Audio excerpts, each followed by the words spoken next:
Great. We are all set. Hi, Meenakshi. Welcome to the Sechi's platform. Thank you so much. Thank you so much, Saraswati. The pleasure is all mine. So, actually, I'm waiting to hear from you after our discussion last time.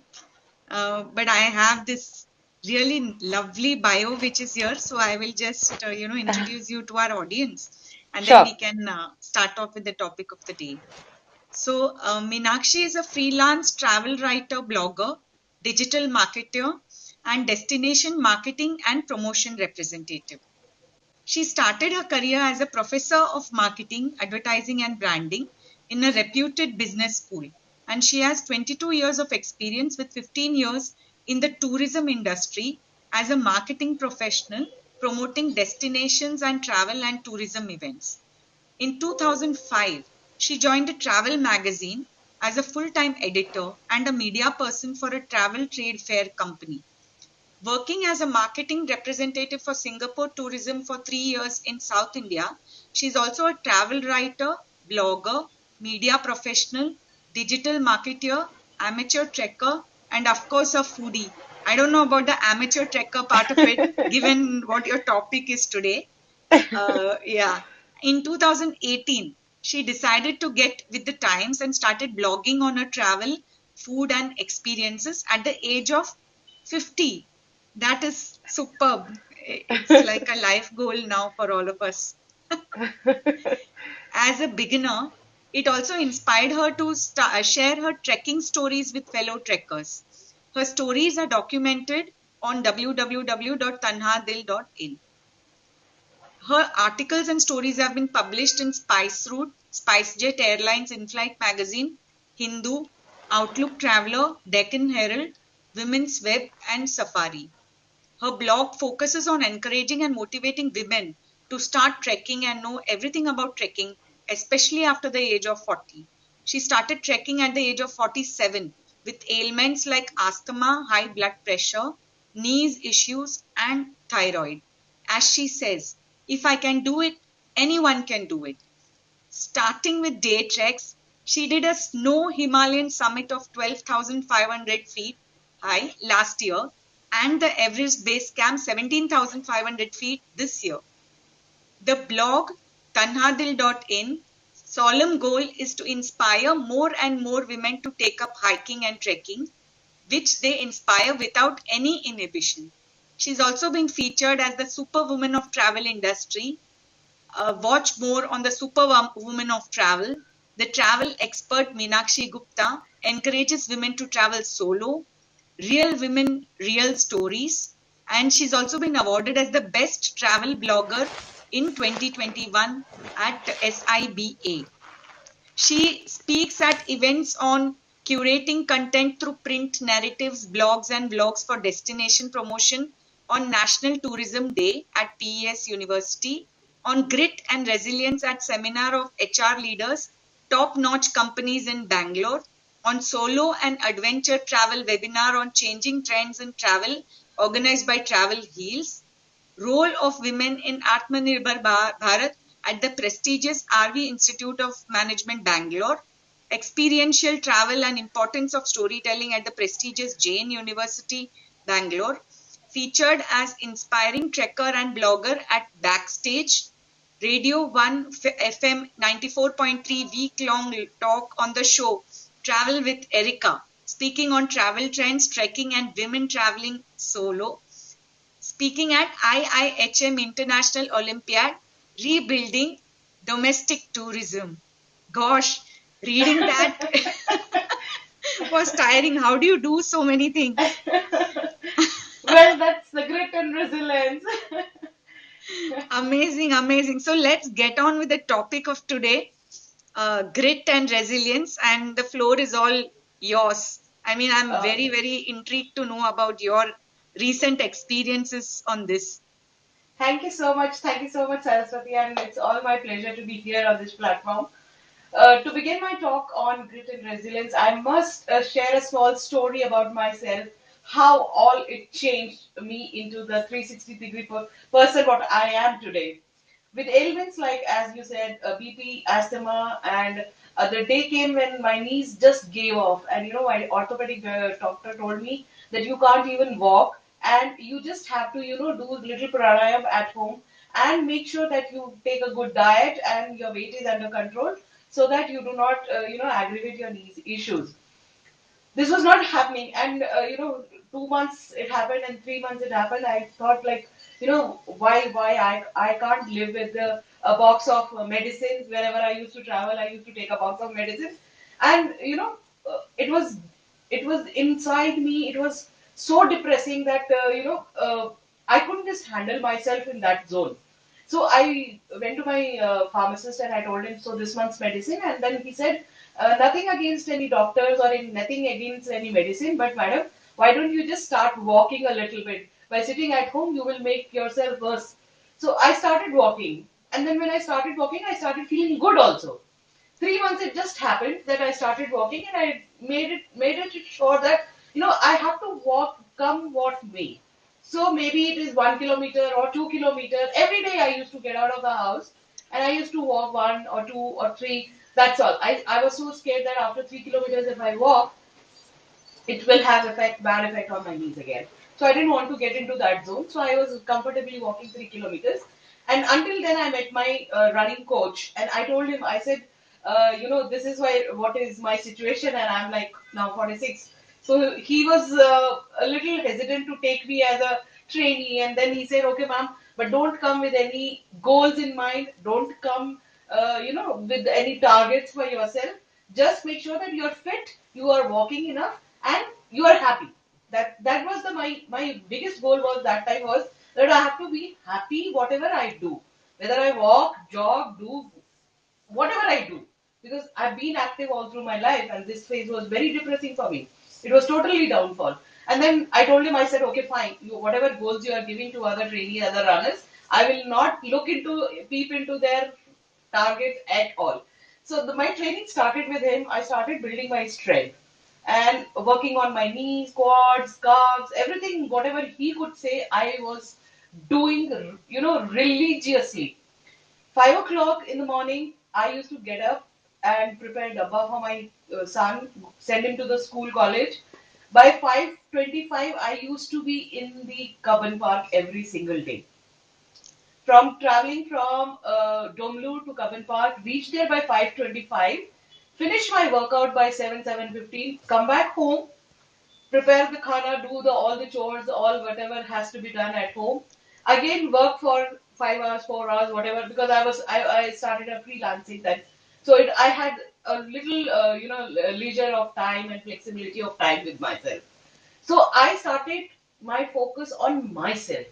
Rather than building a career or shaping my career into another zone, I started concentrating on myself. And I said, no. So within 3 months, I have to be little more active than this. And within 6 months, I started running. And when I started running, I told my coach that, coach, I want to do something else. So this 3 kilometers is 5 kilometers is not good, doing good to me. I'm not happy with it. So he says, you go at your own risk, but go slow, jog, run. And I finished my 10 kilometers. There was a marathon happening, and there was a category of 10 kilometers. Very successfully, I did it. And within 6 months, after 6 months, I told him that I'm planning for something else. So he says, I'm not party to you. I know what you're coming into. And that within 8 months, I did my first half marathon, the Bangalore Marathon. Though driving was not great, but I was super thrilled to do my 21.2 kilometer, 21.5 kilometers within the time, very well, very happily, without any pains, without any asthma issues, and I was on the top of the world. I clicked all my pictures, posted everywhere on the social media saying that, there is something in you which will drive you and you don't know your limits. You don't know your limits. So this 21 kilometers was like a super high for me. This was I couldn't believe it myself. Forget everyone else. So family people they all started asking me, what is that you're getting out of this? Okay, fine, you ran 21 kilometers. Then what? And then I said, no, I'm happy about it. So it's okay. You can be happy about, doing anything else also. Why this? So they don't understand which zone I was and from which zone I have come from. Right? Like sitting at home and doing nothing, no exercise, doing pranayam, which helped me a lot, to running a 21-kilometer marathon amongst say suppose there were I think some 2,000 runners. That was happiness which nobody can understand until you do it. And I started challenging myself. Okay, I said now this is good. I think I can do this, and I can do more. So a friend of mine who was into trekking, I told her, I said, like, Vinny, I want to trek with you. She says, are you sure? So I said, yes, I'm very sure. You should be sure about taking me. So she had seen my journey of running 10 kilometers and marathon. So she says, I'll start with a day trek, which is a 2 to 3 hours of trek. So we went near Nandi Hills, and Nandi Hills trek was around 3 hours or so something. Very comfortably, I did it. And then I got that, you said that chaska lag gaya. That trekking was so good to me. I felt so good on the top of the mountain, and it actually felt that I am on the top of the mountain. And then that started I started trekking every weekend. I started running more, and the journey continued. But they say no, we are very greedy. So I keep challenging myself. When I challenge myself, I look forward to what is next to me now. So 1 day trek became 2 days trek. 2 days treks became 3 day treks. Challenge from easy zone to moderate treks to little difficult trek. And then I stopped myself. No, no, no. I think I'm overdoing myself. I'm not going to do this. And one fine day they were going to Himalayan trek, the snow trek, and being an asthma in winters in the month of January and February, it's snowing in the Himalayas and Himachal and Uttarakhand, and I was like, this is something which I should experience at least once in my life. After that, I will not do anything. So I told my family people, I said, listen, I'm going to this trek. And they said, are you kidding us? You cannot go. So they all said no. So I said, listen, I'm not asking anybody. I'm just informing you that I'm going. This is an information. By then I evolved myself so much that I started taking decision on my own, not involving anybody else except for my coach. Because this is my decision, I will take the burden. I will take the brunt of it. I told them, if anything happens to me, please don't take care of me. I put me in some hospital. I will take care of myself. So they all were, this is risk taking. You shouldn't be doing this at this age, this, that. All that drama was happening in my house. My mother was like, can't help it. My brother was only supporting me. He was he's told me that whosoever comes and tells her, she will not listen to anybody. So we might let her go, very happily. And my 50th birthday was just around the corner, and I was thinking something different. I have to do it at any cost. I don't want to do a party. I don't want to, invite my friends over. I don't want to do that 50th cake cutting. I don't want to travel to some place. So something I was looking in for, and this Himalayan trek to Kedarkanta, which was 6 days trek, we finished in 5 days because of the snowstorm alert. There was a high alert on snowstorm, and we had to finish this 12,500 feet high trek in 4 days, in spite of the fact that I was, not so fit, but yes, we made it. And everyone was like, starting at 2 a.m. in the night to see the sunrise. It was all pitch dark. And people were asking me, are you sure you want to do it? So I said, see, having come from Karnataka, from Bangalore to Uttarakhand, which is like almost at the height, at the distance of 2,500 kilometers, and coming here at the night 2 a.m. when I'm about to start my summit, don't ask me that whether you are sure you want to do it. I'm quite sure. Anyone, please don't take care of me. If I fall off the mountains, don't bother to pick me up. I've told my family. If I come back, greet me with the helmet. If I don't come back, think I'm with the Lord Shiva. That's what I told them, and I just went.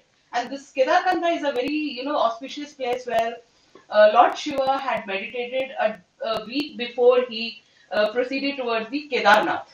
So I had a little faith on that Lord Shiva's journey, and I don't know what I believed in.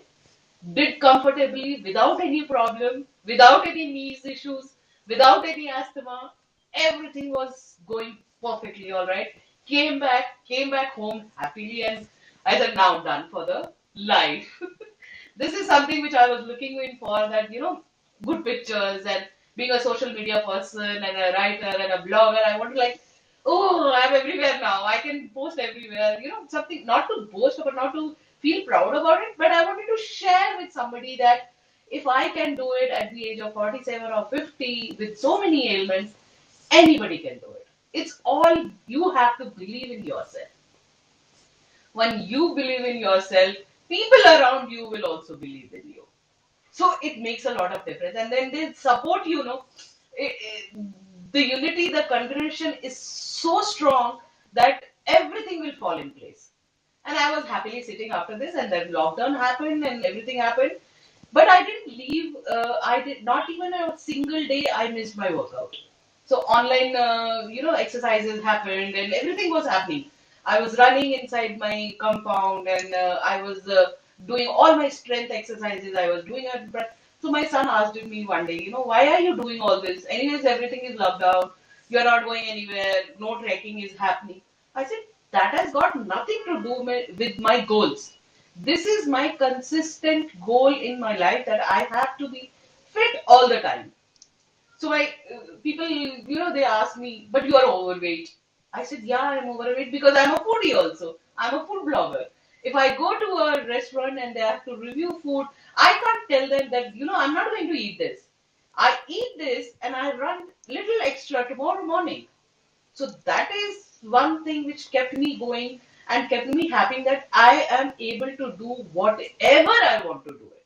If I want to eat food, I eat food. If I want to run, I run. If I want to exercise, I want to exercise. If I want to, write, or if I want to just relax and watch TV, that is also I'm able to do it. Everything is not money. I realized during the pandemic.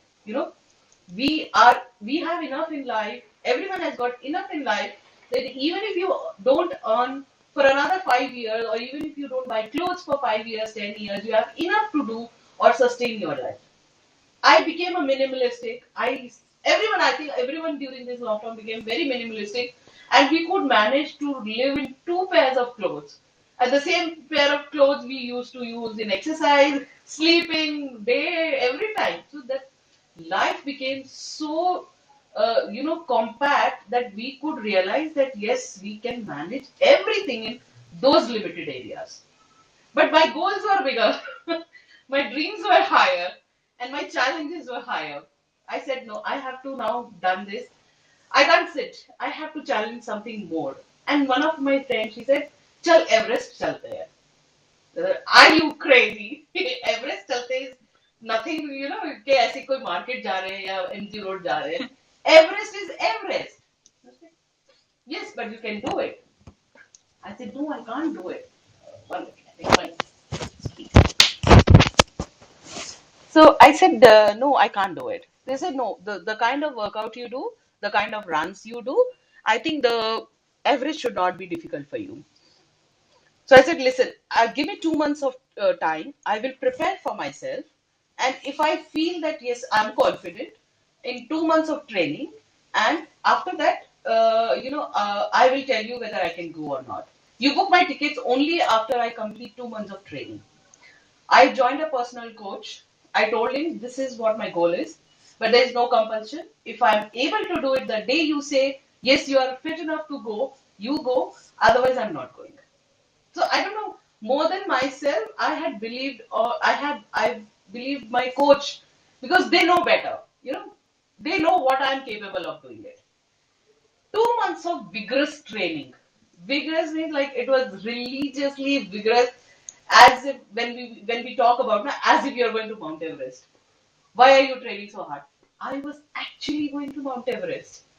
Maybe it is the base camp, it is just the foot of Mount Everest. It was tough.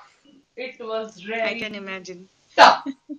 And after 2 months of completion of my training, I asked for one thing, coach, you tell me honestly, can I? So he said, of course, there is no doubt on that. And I don't know what pushed me so much that I believed in that. And in my mind, I said, no, I have to do it at any cost. I may go slow, I may take little longer time than others, but I will do it. I want to do it. And it's a 13, 14 days trek. Reaching Kathmandu, I met the team, I met the local porters, I met the local kanchas and all that. So they also had a little doubt on me. Madam, aap karega? I said, क्यों नहीं करेगा? यहाँ तक आया तो क्यों नहीं करेगा? So he said, okay, fine. So they could feel the sense of confidence in me in spite of my size. So they said, okay. So I said, you watch me for 2 days and then you tell me whether I can do it or not. So this is okay, fine. And then it started. The day one went on, day two, day three, day four, day five, day six, and the day nine when it came, when we were doing the final base camp, the trek, I just burst into tears. And everyone around me also burst into tears. Like, we made it. We made it. In spite of all that. I asked my doctor, see, the oxygen level at that height is only 50%. So we did a lung test. My lungs were only 50% capacity.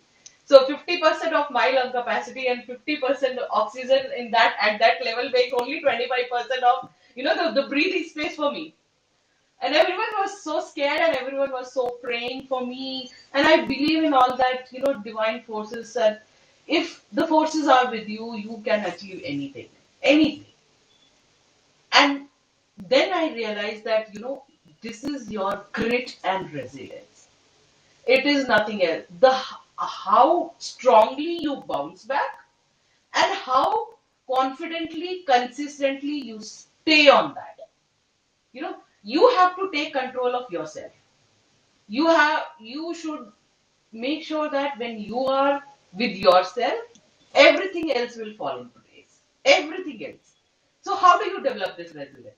There are few factors which, uh, though I didn't know about it, but when I started jotting down after I came back from the Mount Everest, the base camp trek, I started writing about, what did I learn from that and what was my experiences, where I failed, where I gained, where I made a marginal difference, where I made a huge difference.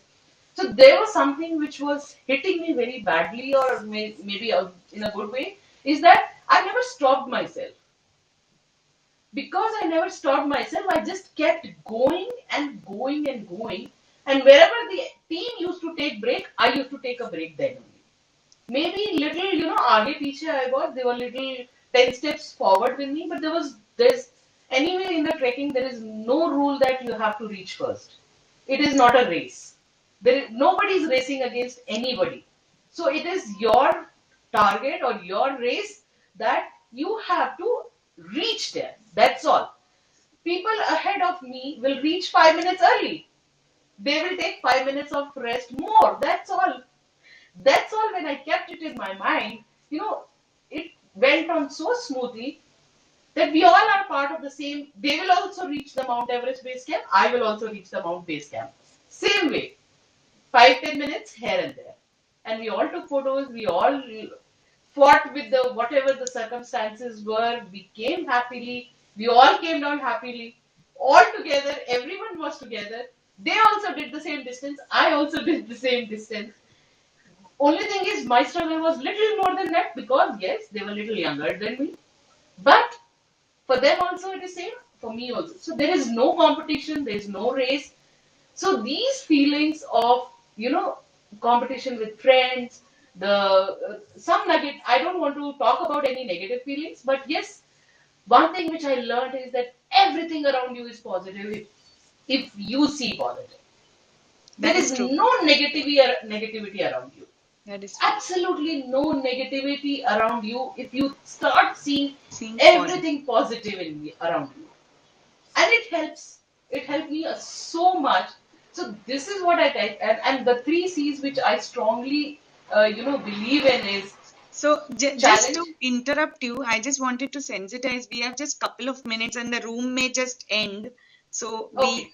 we would definitely like to have you once again for another session, because it was Sure. extremely amazing and intriguing and motivating. So Yeah, it's an so just to amazing story. conclude, But yeah, so just to conclude, I'll talk about only three C's which I strongly believe in and everyone should believe in is challenge, commitment, and control. Keep challenging yourself, keep committed to that, and keep a control on that. You know, if you control that, that everything is in your hand. If you are committed to it and keep challenging yourself, nothing is impossible. Nothing is impossible for you. Keep going it, fight back, fight with yourself, be resilient, be consistent, and there is no looking back. amazing story, Meenakshi. Very, very motivating. And we would love to hear more from you. So this is, I'm sure, one of many, many stories and lot of learnings from this very insightful talk. Thank you. Extremely, and thank you so much. Very grateful for having come on our platform to talk. Thank you Thank you so so much. much. Pleasure was all mine. See you.